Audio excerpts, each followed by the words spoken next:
पितामह भीष्म के अंतिम दर्शन करने के लिए गए हैं। मकर संक्रांति का पर्व है, सूर्य उत्तरायण की वेला में है, बाणों की सैया में लेटे हैं पितामह भीष्म। इच्छा मृत्यु का वरदान है। पिता ने आशीर्वाद दिया है, बेटा जब तुम्हारी इच्छा हो तब तुम मृत्यु को प्राप्त करना। पिता की आज्ञा का पालन करने पर यह फल प्राप्त होता है कि पिता के आशीर्वाद जो दे दे वही होगा। पितामह भीष्म के दर्शन के लिए सब पधारे हैं। ऋषि मुनि सभी आए हैं, धृतराष्ट्र गांधारी भी आई हैं। सभी ने आकर के पितामह को प्रणाम किया है। प्रणाम करके सब दूर हो गए हैं। पितामह आज किसी से बोल नहीं रहे हैं, किसी से बोलते हैं ना किसी से कुछ गुनगुना रहे हैं, केवल मात्र हरे कृष्ण का स्मरण कर रहे हैं। सभी अपना नाम गोत्र करके थोड़ा सा उच्चारण किया है। दादा मैं प्रणाम करता हूं आपको।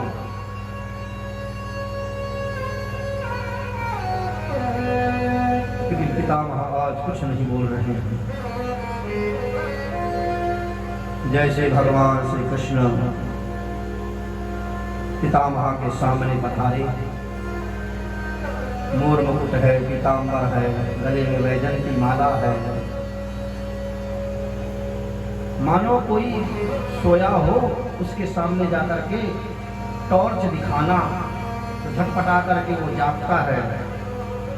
जैसे श्री कृष्ण भगवान पितामह के सामने प्रकट हुए, उनकी दिव्य प्रकाश से पितामह की आंखों में एक तेज आया और जैसे आंख खोल करके देखते हैं तो सामने द्वारिकाधीश खड़े हैं।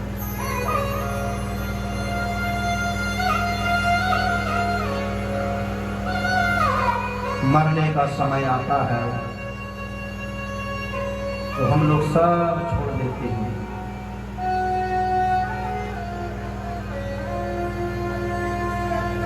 जाना है तो इस शरीर को छोड़ना है। संसार इतना बेरहम है कि अंतिम समय तक छोड़ता नहीं। अंतिम समय में यही वासना है, बेटी को बुलाओ, बेटा को बुलाओ, पोते को बुलाओ, मित्र को बुलाओ, लेकिन जिसको बुलाना है अंतिम समय उसको कोई नहीं बुलाता। यही कथा है जो हमें मरना सिखाती है। कैसे मरे ये भागवत से सीखें और कैसे जिए ये रामचरितमानस से सीखें। मरते समय उसको पुकारो, सबसे निर्ग्रंथ हो जाओ, सब ग्रंथियों को पटवा दो थोड़ी देर के लिए। मरते समय अगर 2 मिनट के लिए भी आपने मन से विचार कर लिया, मैं किसी का पति नहीं, मेरा कोई बेटा नहीं, मैं किसी की माँ नहीं, मैं किसी का भाई नहीं, बस उसी समय तत्क्षण भगवान आ जाए। पितामह को कोई आशा नहीं है और सबसे नाता तोड़ करके, नाता मोड़ करके, छोड़ करके भगवान को ही पुकार रहे हैं। भगवान आ गए और भगवान को देखा। हाथ तो जोड़ नहीं सकते क्योंकि हाथों में तीर का चुभान पड़े हैं ऐसे, लेकिन मन रूपी सुमन के द्वारा ठाकुर जी का स्वागत किया। वाणी से कहे सदैव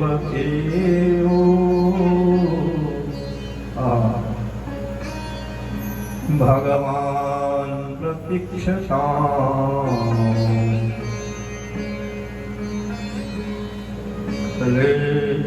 वरम या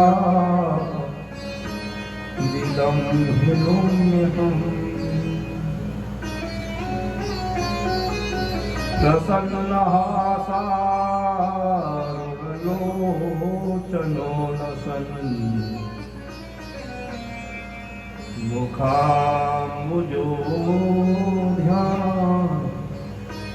पद्मश्चतुर्भुज।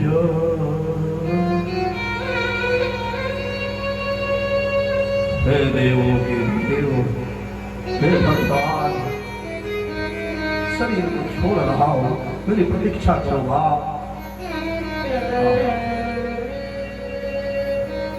अभी अहिलोम में हम आपके अंदर प्रवेश करें। बहुत संसार में किलोना मारा, बहुत भटका है। अब इस शरीर का प्रवेश आपके अंदर हो जाएगा। अंतिम श्वास यही हो। प्राण प्रयाण समय कफवाप्ययी।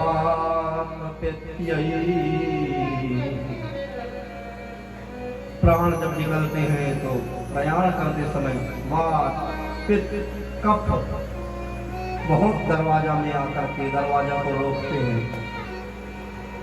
कंठावरोधन, कंठ अवरुद्ध हो जाता है।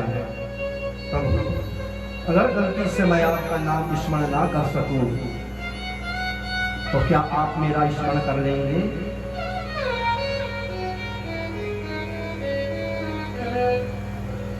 प्राण प्रयाण समय कफवाप्ययी कंठावरोधन विधौ स्मरणं कुतस्ते कुतस्ते ते स्मरणम कुतः। क्या आप मेरा स्मरण कर लेंगे? भगवान कहते हैं बेटा, जिंदगी भर तूने मेरा नाम जपा, यदि किसी कारणवश हम भगवान का नाम नहीं ले पाते तो भगवान हमको अपने नाम लेकर के पुकार लेते हैं। ये ठाकुर जी की बड़ी कृपा है। पितामह भीष्म कहते हैं, हे देवों के देव प्रतीक्षता, अभी तक मैंने आपकी प्रतीक्षा की है। जब तक इस देह से ये कलेवर ना निकल जाए आप प्रतीक्षा करेंगे। और ठाकुर जी बिल्कुल कहने लगे, दादा मैं खड़ा हूँ, चिंता मत करो, मैं आपकी प्रतीक्षा में ही हूँ। लेकिन दादा, युधिष्ठिर को विषाद हुआ है, क्षोभ हुआ है, इनको कुछ शिक्षा दो, दीक्षा दो, समझाओ। और राजधर्मान, दान धर्मान, मोक्ष धर्मान सबके बारे में विस्तार पूर्वक पितामह भीष्म ने समझाया है। और अपने प्राणों को, अपने प्राण को अपान में, अपान को व्यान में, व्यान को उदान में, उदान को समान में समिष्ट करते हुए उस दिन एकादशी थी। एकादशी मतलब पंच कर्मेंद्री, पंच ज्ञानेंद्री और एक मन के द्वारा भगवान के शरण में चले जाना। इसलिए पितामह भीष्म ने 11 श्लोकों में ठाकुर जी को स्तवन किया।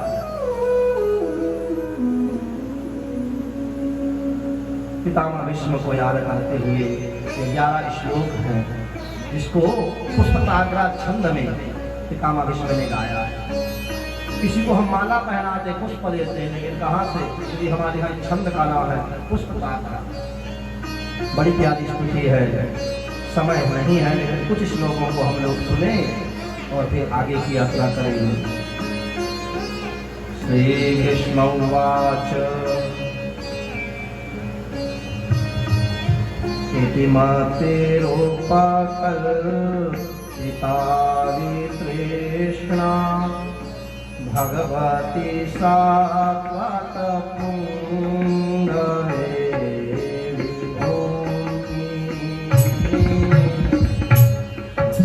सुखमुपगते क्वचिद्विहरतुं प्रकृतिमुपे युष्या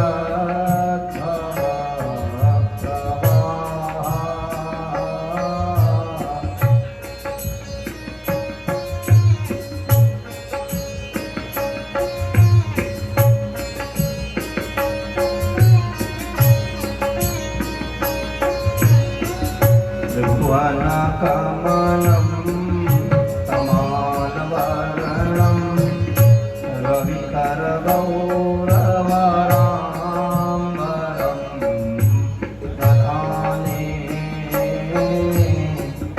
वपुरलककुलावृताननाम्यं विजयसखेरतिरस्तु मे नवद्या।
पितामह कहते हैं इतिमति रूप कल्पिता वितृष्णा।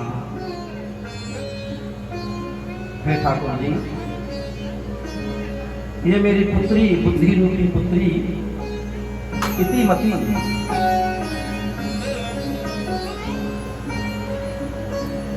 जो बेटी है वो मेरी तृष्णा है, अभी तक कुंवारी है, इसका विवाह नहीं हुआ है। हे वर, आपके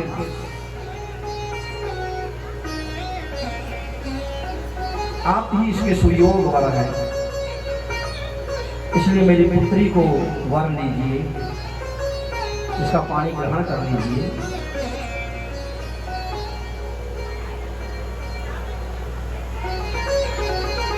वितृष्णा, आपके समान सुंदर और संसार में कौन है? त्रिभुवन कमलम तमालवर्णम, आप ही त्रिभुवन कमल है।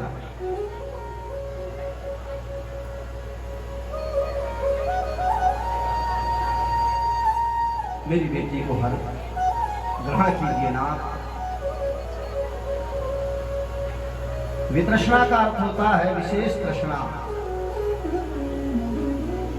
विशेष तृष्णा क्या है कि भगवान हमारे मालिक बन जाए, और वितृष्णा का अर्थ होता है कोई इच्छा नहीं।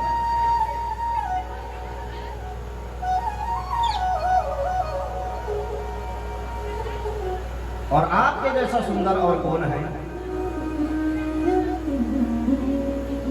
वर देखना है किसी कन्या को तो तीनों चीज देखा जाता है। स्वरूप अच्छा हो, सामर्थ्य अच्छा हो और स्वभाव भी अच्छा हो। तो स्वरूप कैसा है ठाकुर जी का? त्रिभुवन कमलम तमालवर्णम, त्रिभुवन कमल है, तमाल जैसे वर्ण है भगवान का, उनके जैसा कौन सुंदर है?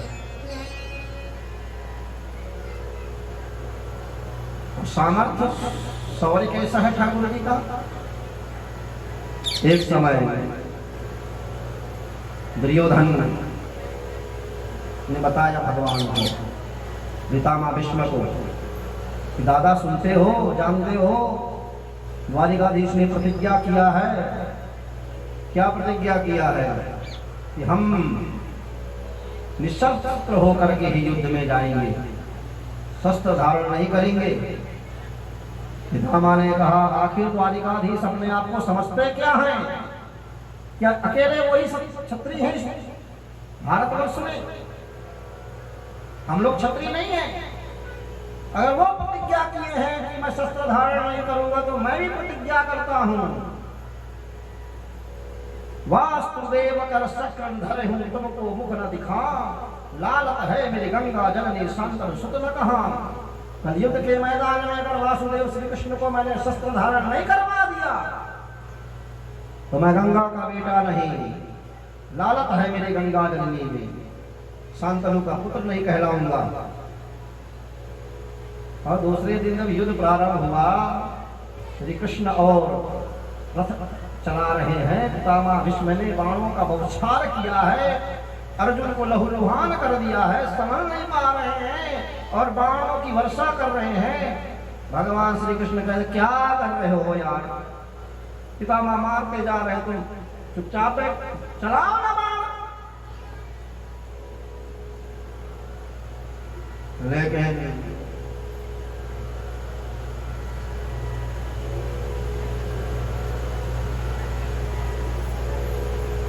चुपचाप पड़े हैं।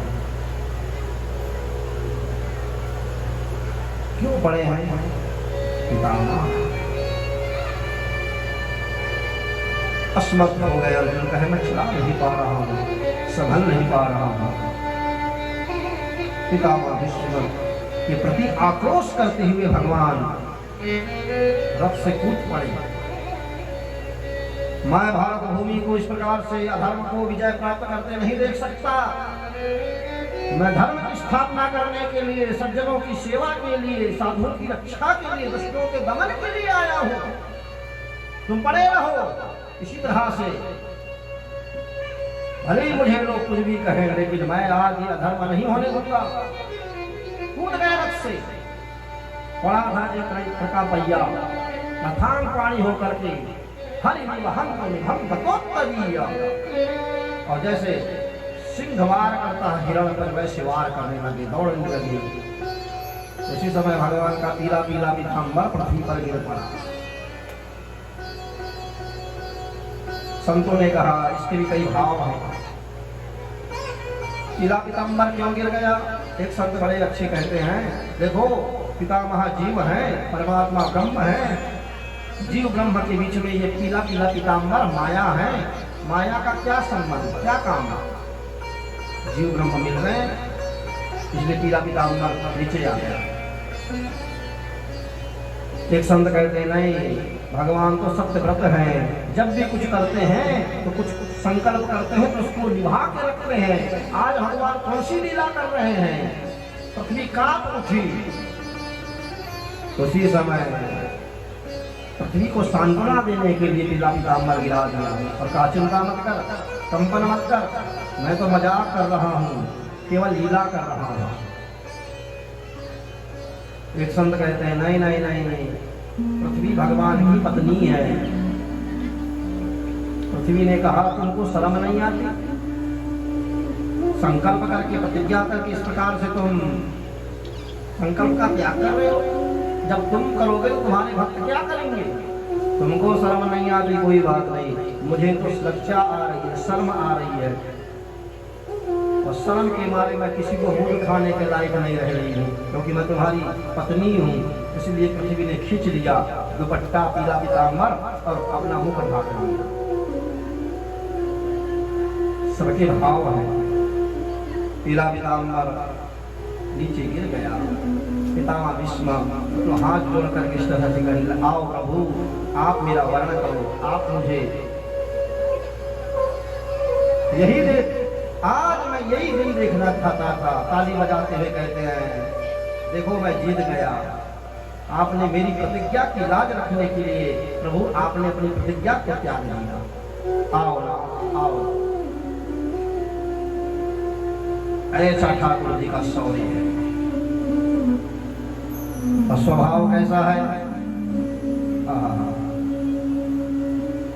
दुर्योधन ने कहा एक दिन, दादा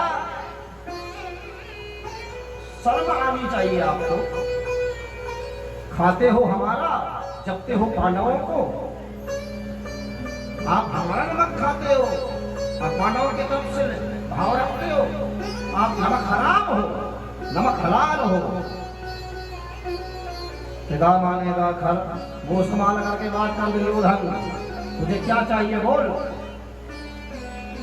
तुझे मरने का भय है, मैं मरूं ना, यही तुझे चिंता है ना। संध्या के समय अपनी पत्नी भानुमति को भिजाना, तुझे तेरी पत्नी को अखंड सौभाग्यवती का आशीर्वाद दूंगा, तुझे बड़ा मरने का भय है। ऐसा पितामह भीष्म ने कहा तो जाकर के दुर्योधन प्रसन्न हो गया, अपनी पत्नी से कहा, देख दादा भजन युद्ध से आएंगे, शाम को भजन करेंगे, भजन के समय मत जाना, उसके बाद रात्रि में जाना, मेरे लिए सुरक्षा कवच लेके आना, अखंड सौभाग्यवती का आशीर्वाद लेके आना। ये बात किसी को नहीं मालूम, केवल पितामह और दुर्योधन की, लेकिन तीसरे एक और हैं श्री कृष्ण, वो तो अंतर्यामी है, उनको क्या बात छुपी है। युद्ध से आए हैं, अपने घोड़ों को साफ किए हैं, कुछ उनको भोजन खिलाया है और फटी सी धोती, हाथ में डंडा, पीला दुपट्टा सिर में बांध लिया, एक हाथ में लालटेन लेकर के द्रौपदी के कक्ष में पधारे। द्रौपदी सो रही थी, द्रौपदी के पैर के अंगूठे को पकड़ करके खींचा, घबरा करके द्रौपदी जागी, कौन? भगवान श्री कृष्ण ने जाकर के उसके मुंह को दबाया और कहा, पगली मैं केशव। अरे केशव आप इतनी रात्रि में? सोने दो ना, मुझे नींद आ रही। अरे पगली सोते रहेगी तो तेरा भाग्य सोता रहेगा, चल मेरे साथ। कहाँ? चल रास्ते में बताता हूं।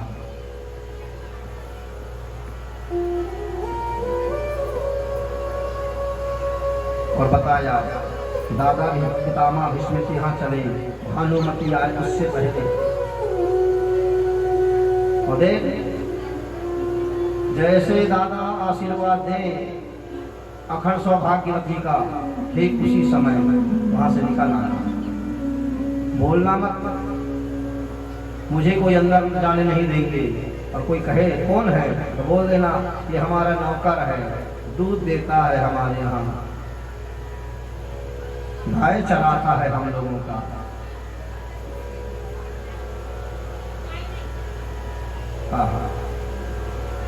गए भगवान पितामह भीष्म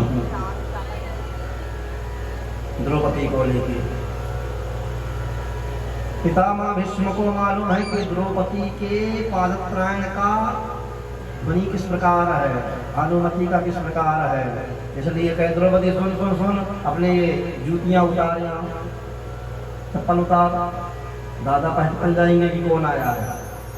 और उसी समय उसको तुड़वा करके अपने पीले दुपट्टे में जैसे कोई पान खाने वाला पान को बांध के रखता है, तुलसी वैष्णव जैसे तुलसी को संभाल के रखता है, उसी प्रकार उस पीले पीताम्बर में द्रौपदी के पादत्रायण को भगवान ने संभाल लिया। और जा पूछा सैनिकों ने कौन है, हमारे यहाँ का गोपाल भैया है, दादा का दर्शन करना है, मैं हस्तिनापुत्र की पुत्रवधू हूँ। और पितामह जो है प्रेम से वहां पर हरिस्मरण कर रहे, सवेरे सवेरे संध्या वंदन करके चले जाते हैं, दिन भर मारो मारो काटो इसी में लगे रहते हैं, शाम के समय संध्या वंदन करते हैं, ठाकुर जी को स्मरण करते हैं, पुकारते हैं, सिया राम जय राम जय जय राम, सिया राम जय जय सिया राम, सिया राम जय जय राम, सिया राम जय जय सिया राम। सिया राम जय जय राम। सिया राम जय जय सिया राम। सिया राम जय जय राम। सिया राम जय जय सिया राम। सिया राम जय जय राम। सिया राम जय जय सिया राम। सिया राम जय जय राम। सिया राम जय जय सिया राम। सिया राम जय जय राम। सिया राम जय जय राम। सिया राम जय जय राम। सिया राम जय जय सिया राम। जय वंदे सुबह श्याम। सिया राम जय जय सिया राम। भजले वंदे सुबह शाम। सिया राम जय जय सिया राम। मेरे रखवारे हैं श्री श्याम। सिया राम जय जय राम। मेरे रखवारे हैं श्री राम। सिया राम जय जय सिया राम। इस दुनिया से मुझको क्या काम। सिया राम जय जय सिया राम। इस दुनिया से मुझको क्या काम। सिया राम जय जय सिया राम।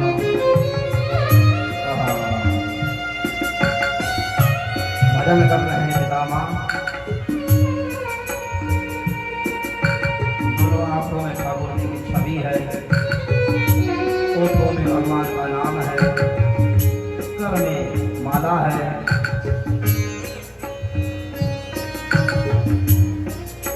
सामने भगवान का चित्र पत्र है।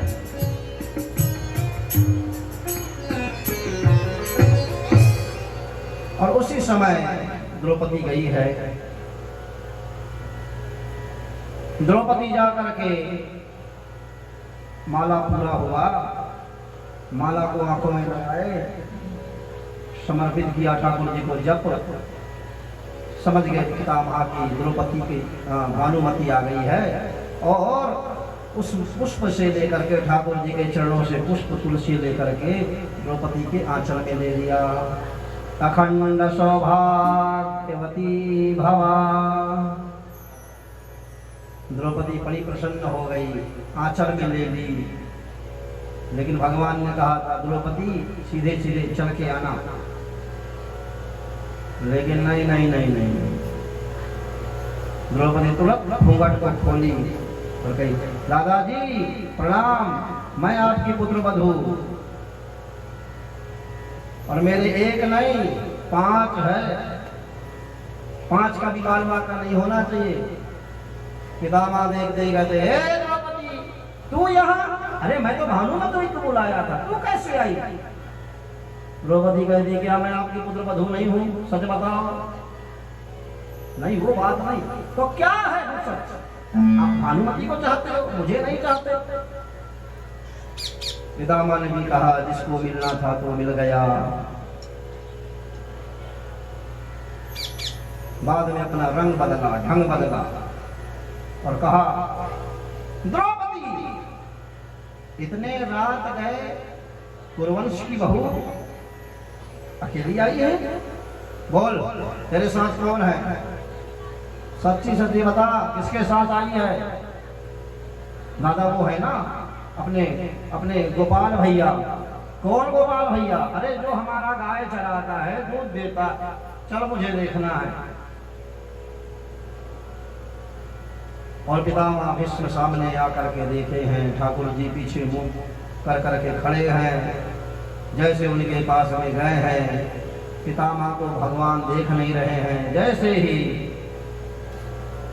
जैसे कोई ट्रक चलाने वाला हैंडल घुमाता है वैसे पितामह भगवान कैसे घुमाए हैं, फिर भी मुख नीचे है, फिर भी नहीं दिख रहे। लालटेन को खींचा, बत्ती को बढ़ाया और देखा तो भगवान मुस्कुराने लग गए। बस ठाकुर जी की मुस्कान समस्त प्रकार के भय, समस्त प्रकार के बैर, समस्त प्रकार के शत्रुता को मिटा दिया। अंदर से स्तुति करने लगे पितामह भीष्म और बाहर बाहर गाली सुनाने लगे। छलिया, अभी तक मेरी आदत यही है, वहां वृंदावन में छल करता था, छल पूर्वक काल्यायन को मरवाया, छल पूर्वक मोहनी बन करके देवों को अमृत पिलाया, छल करके बाली को मारा। अभी भी तेरी आदत वही है, लेकिन अंदर से तो ठाकुर जी को धन्यवाद दे रहे हैं और कहते हैं, बाद में जब रोने लगे और कहने लगे, अरे तुम्हारा नाम लेकर के हम लोग अपनी रोटी सीखते हैं, नाम जपते हैं, उसी से हमारी वाणी सत्य होती है। जिसको तुम मारना चाहो उसको कौन बचा सकता है, और जिसको तुम बचाना चाहो उसको कौन मार सकता है। ऐसे भगवान श्री कृष्ण रामे मामा महजम शरीर भाजाम हृदय हृदय धिष्ठितमात्मकल्पितानां प्रतिदृशमिकनैकधार्कमेकं समभिगतोऽस्मि विधूतभेदमोहा। समाधिस्थ हो गए और समाधिस्थ होकर के पितामह के दिव्य तेज निकला, ठाकुर जी के श्री चरणों में समाया। जयकाल हुई, बोलिए पितामह जी महाराज जय।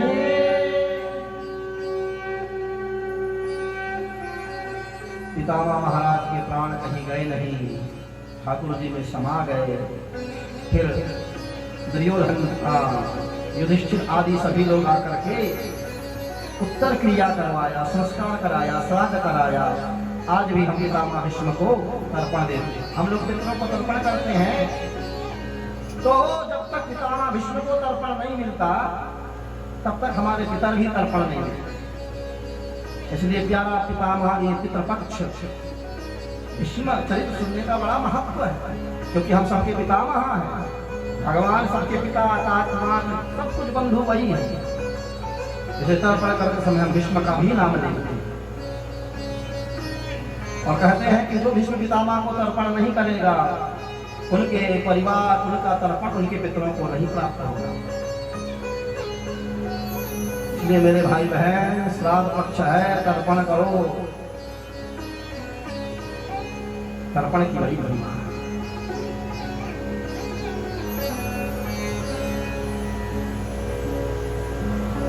इतना महत्व है।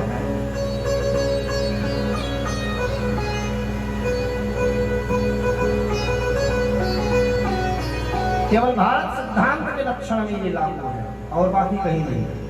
इसलिए हम लोग जब कहते हैं, केवल माता पिता की बात नहीं है, हमारा जीवन पिशाच से, भूत से, प्रेत से, टाकनी से, साकनी से क्यों उन्मत्त है। थोड़ा सा भी कहते हैं, अरे किसी ने हमको टोला लगा दिया, किसी ने कह दिया, किसी ने कि हमको वो नजर लगा दिया, हमारे यहाँ भूत बाधा है, प्रेत बाधा है। अपना परिवार मानो इनको भी। ये भूत प्रेत शंकर जी के ये वाले भूत नहीं है जो आप देखते हो, जो मरने के बाद भूत बनते हैं। ये वाले भूत शंकर जी के पास नहीं रहते। शंकर के जी के पास जो भूत प्रेत रहते हैं वो उनके सिद्ध भूत रहते, उनकी विभूति है, शंकर जी की विभूतियां हैं। ये हमारे जैसे कुकर्म करके मर के भूत नहीं बनने वाले शंकर जी के पास रहते। इसलिए शंकर जी उसको श्रृंगार मानते हैं, उसको सौंदर्य मानते हैं, उसको संस्कार मानते हैं अपना। इसलिए हमारे आचार्य लोग कहते हैं, अरे शंकर जी की महिमा तो तब बढ़ी जब माँ पार्वती से विवाह हुआ। शंकर जी को शंकर जी को दहेज में क्या मिला? हम लोगों को दहेज में मिलता है, शंकर जी को क्या मिला? शंकर जी को दहेज में, कोई पूछे कि शंकर जी को दहेज कितना मिला? अच्छा, दहेज मिला तो शंकर जी के पास जाके देखो, वहाँ फ्रिज है, पंखा है, कूलर है, टीवी है, नहीं है, इसका मतलब नहीं मिला। शंकर जी को मिला इस विश्व के महादेव, देव थे वो पहले, महादेव बनने का पद, जगदीश बनने का पद, वो स्वयं जगदीश्वर बन गए संसार की। पहले उनकी पूजा नहीं होती थी, लेकिन जब से पार्वती के साथ विवाह हुआ है तब से वो जगदीश पदवी। अपने मन से क्यों बोल रहे हो आप, ऐसा कहोगे आप, प्रमाण देते हैं। भगवान शंकराचार्य कहते हैं अपने क्षमापन स्तोत्र में, देवी क्षमापन स्तोत्र में, सीता भस्माले को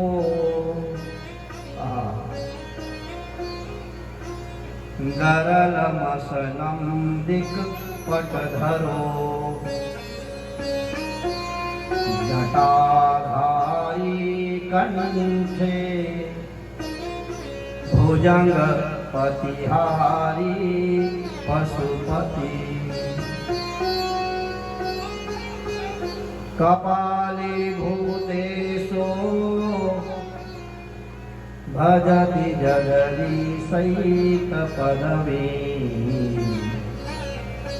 भवानी त्वत्पाणि, हे भवानी त्वत्पाणि ग्रहण परिपाटी फल निदम। भवानी आपके साथ पानी ग्रहण क्या कर लिए भोलेनाथ, जगदीश पदवी भवानी तत्पाणी ग्रहण परिपाटी फल निदम। तो इसका मतलब यह है कि श्रीमती जब आ जाए तो उसको श्रीमान कहा जाना, उससे श्री का संपन्न होता है, श्री से संप्रवित होता है। तो भगवान भोले बाबा को आज जगदीश महादेव बनाने वाली कौन? उनकी प्रिया पार्वती है। तो चिता का भस्म लगाए थे, दिशा रूपी वस्त्र को पहने थे, कुछ नहीं था उनके पास, जटाधारी कंठे भुजंग पतिहारी पशुपति, पशुओं के पति थे, लेकिन समस्त विश्व के नाथ बन गए। ऐसे भोले बाबा हैं, करुणा के सागर हैं, दीन के बंधु हैं। इसलिए सब इन सबको आप दो। यह हमारे यहाँ पुराणों में वर्णन है, किस किस को पिंड तर्पण किया जाता है हमारे यहाँ? देवासुरस्तथा यक्षा नागा गंधर्व राक्षसाः पिशाचा गुह्यका सिद्धाः कुष्माण्डस्तरवा खगाः जलेचरा भूनिलया